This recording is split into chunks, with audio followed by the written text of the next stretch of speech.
بسم اللہ الرحمن الرحیم۔ السلام علیکم ورحمۃ اللہ وبرکاتہ۔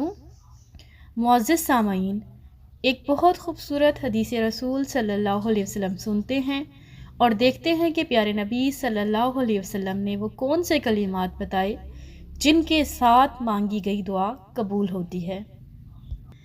سعد رضی اللہ عنہ سے روایت ہے کہ رسول اللہ صلی اللہ علیہ وسلم نے فرمایا، مچھلی کے پیٹ میں ذنون یعنی یونس علیہ السلام کی دعا یہ تھی، لا الہ الا انت سبحانک انی کنت من الظالمین۔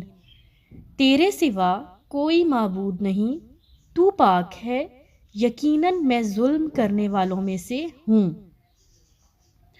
جو مسلمان آدمی بھی کسی مقصد کے لیے ان کلمات کے ساتھ دعا کرتا ہے تو اللہ تعالیٰ ضرور اس کی دعا قبول فرماتے ہیں۔ ذنون مچھلی والے یونس علیہ السلام نے یہ کلمات پڑھے، دعا مانگی، لا الہ الا انت سبحانک انی کنت من الظالمین۔ یونس علیہ السلام سے جو خطا ہوئی، انہوں نے اس خطا کا اعتراف کیا اور اپنے آپ کو اللہ کے سامنے پیش کیا اور کہا کہ میں ظلم کرنے والوں میں سے ہوں، لیکن اے اللہ آپ پاک ہیں، آپ کے سوا کوئی معبود نہیں، میری کوتاہی کو، میری خطا کو معاف فرمائیں۔ جب بندہ مومن اپنی خطا کا اعتراف کرتا ہے، اپنی غلطی کا اعتراف کرتا ہے تو اللہ تعالیٰ کے نزدیک وہ بہت محبوب ہو جاتا ہے۔ اللہ تعالیٰ ایسے شخص پر اپنا خاص کرم کرتے ہیں جو اپنی غلطی کا اعتراف کرتا ہے۔ تو جب بھی کوئی خاص مقصد ہو، جب بھی کوئی خاص مشن ہو، تو اسی دعا کے ذریعے اپنی دعا مانگیں، اس دعائیہ کلمات کو پڑھیں اور پھر ساتھ ہی اپنی التجا، اپنی درخواست بھی اللہ تعالیٰ کے سامنے رکھیں۔ اگر اللہ تعالیٰ ذنون کی دعا قبول کر سکتے ہیں تو اللہ تعالیٰ ہماری بھی ضرور قبول کریں گے۔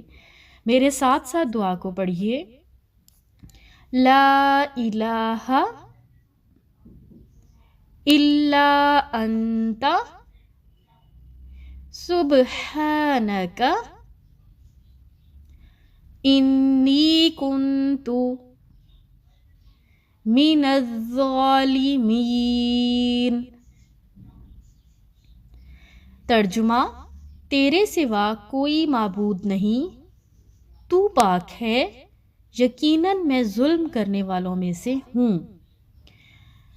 ہمیشہ قرآن پاک کو اس طرح سے پڑھیں کہ ہمارا لہجہ مجہول نہ ہو، معروف انداز ہو۔ ہم عموماً غلطی کیا کرتے ہیں؟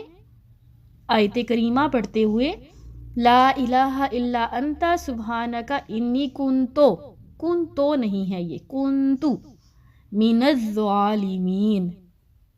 مجھے بھی دعاؤں میں یاد رکھیے گا۔ السلام علیکم ورحمۃ اللہ وبرکاتہ۔